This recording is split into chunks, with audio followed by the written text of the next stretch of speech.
Here is the full English translation of your story. I kept the emotional tone, the poetic flow, and the original feel while making it natural and fluent in English. If part 1 of our story was about learning to love while the whole world was watching, then part 2 is about learning to love when no one is looking anymore. Chicago no longer feels strange to me. A year has passed since the day I drove out of that university town. I'm no longer the impulsive, terrified senior. I'm now a full-time employee at a media company, with deadlines, contracts, and meetings that keep me awake until 2 in the morning. And I still have Hugo. We survived our first year of long-distance love. It wasn't perfect.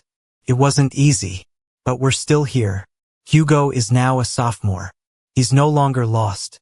He plays music more, carries himself with more confidence. And the thing that makes me proudest, his mother has started calling to check on me. The first time she spoke to me on FaceTime, she stared at me for a long moment. "You're the one?" she asked. "Yes, ma'am." She didn't smile, but she didn't hang up either. To me, that was a victory. We still keep our Sunday night video call tradition, but a habit can never replace presence. Some nights I come home from work, shoulders heavy with stress, and all I want is to lie beside Hugo and listen to him breathe. Instead, I stare at a phone screen. One April evening, Hugo said, "I got an internship offer." I looked up from my laptop. "Where?" "Here." Took me a few seconds to understand. "Here, as in Chicago?" He nodded, unable to hide his smile. "For the summer." My heart pounded so hard I had to stand up and pace the room. "When do you start?" "June." I don't remember exactly how I smiled. I only remember nearly shouting with joy. After a whole year of loving through a screen, we were finally going to live in the same city. No more counting time zones. No more waiting for weekends. No more "I wish you were here." He would be here. The day Hugo moved to Chicago, I stood in the apartment lobby watching the taxi pull up. He stepped out, hair a little longer, skin a little more sun-kissed than it had been in winter. I didn't wait for him to grab his suitcase.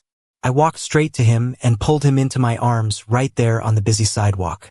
Hugo whispered. 1 year of missing each other folded into those 2 small words. Living in the same city didn't mean everything suddenly became easy. We didn't move in together right away. Hugo rented a room in a shared apartment near his internship. I didn't want him to feel like he had to depend on me, but we saw each other almost every day.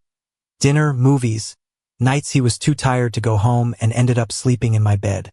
For the first time in a year, I could touch him without counting down the days until we had to say goodbye.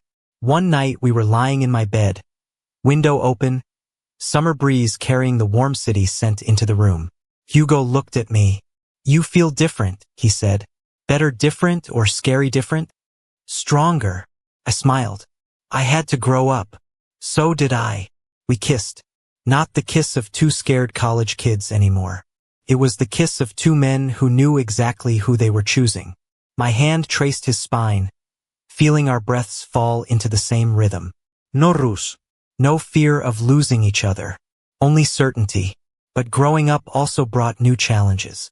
Hugo started his internship at a small music company. He told me about his coworkers, his strict boss, the late-night networking events. I listened, proud and worried at the same time. One night I asked, "Do you see yourself moving here after graduation?" Hugo stayed quiet for a moment. "I don't know yet." The answer made sense, but it still made my heart sink. "Chicago isn't the only city in the world," he said gently. I know. I did know. But I also knew I had started building a life here. For the first time, the distance between us wasn't miles anymore. It was dreams. One evening after he came home from networking, I realized I was jealous. Not of any specific person, but of a future that no longer revolved only around me. "I don't want you to stay in Chicago just because of me," I said as we sat on the balcony. Hugo turned to me. "I don't want you to leave just because of me." We looked at each other and understood. Loving as adults is harder than loving as students. It's no longer about the whole world is watching. It's about where are we going? And that question still had no answer. Summer in Chicago was hotter than I expected. The city felt like it was steaming under the sun, asphalt shimmering. Hugo slowly adapted, crowded trains, rooftop bars, evenings by Lake Michigan with the wind whipping around us. I watched him change little by little. He wasn't the lost freshman anymore. He wasn't the boy who trembled when he first told his mother he loved a man. Hugo started talking about career. He came home later. His eyes lit up when he told me a famous producer had noticed his demo. He talked about New York, Los Angeles, places with more opportunities for music. I listened, and something nameless rose in my chest. Pride. And fear. One Friday night we went to a company party. I wanted to introduce Hugo to my colleagues as an official part of my life. "This is my boyfriend, Hugo," I said to Mark and the others. The word boyfriend slipped out naturally now, full of pride. Hugo shook their hands, smiled politely. He wore a black shirt with the sleeves rolled up, looking young and confident at the same time. I noticed a few eyes linger a little longer than usual. I didn't care. We had already survived the fear of being seen. Now we faced those looks with calm. When we left the party, Hugo took my hand on the crowded sidewalk. "You didn't hesitate," he said. "About what?" "Calling me your boyfriend." I stopped and looked straight into his eyes. "I never wanted to call you anything else." Hugo kissed me right there in the middle of the busy street. Not for show. Just enough to say, "We're here." But that night when we got home, an email was waiting in Hugo's inbox. A small record label in New York wanted to interview him after the internship. New York, almost 800 miles from Chicago. I stared at the laptop screen. "When?" I asked. "September." Silence. Hugo looked at me, trying to read my face. "I haven't said yes yet." "Why not?" "Because I wanted to talk to you first." Those words warmed me and crushed me at the same time. I didn't want to be the reason he turned down an opportunity. But I also didn't want to lose him to another city. "You should go," I said finally. Hugo frowned slightly. "Even if it means leaving?" "Even if." He stepped closer and touched my cheek. "Why do you always act stronger than you feel?" I laughed, a little sad. "Because someone has to." The weeks that followed passed in a strange, floating state. We still worked, cooked together, fell asleep in each other's arms. But between every kiss there was a silent question. Could we survive living in two different cities again? One night, lying beside each other, Hugo whispered, "Do you ever imagine a future where we live together?" "Every day," I answered. "What does it look like?" I closed my eyes. A small apartment with a tiny balcony. 2 cups of coffee in the morning. Him playing guitar in the living room while I worked at the dining table.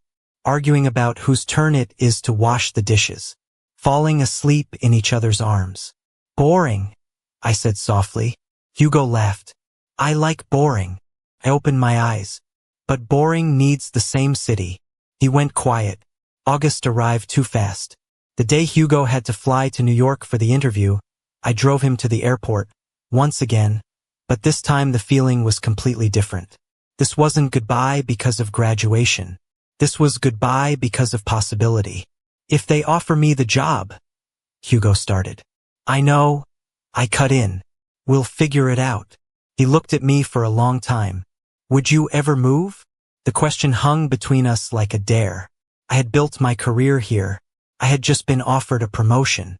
But I had also learned something in the past year. Love doesn't survive on its own. You have to choose it every single day. "I don't know," I said honestly. "But I'm not closing that door." Hugo nodded. "Me neither." We kissed one last time before the security checkpoint. And this time I wasn't just afraid of losing him. I was afraid that one day we might have to choose between love and dreams, and that one of them might not be chosen. But maybe that's what growing up is. Not becoming fearless, but daring to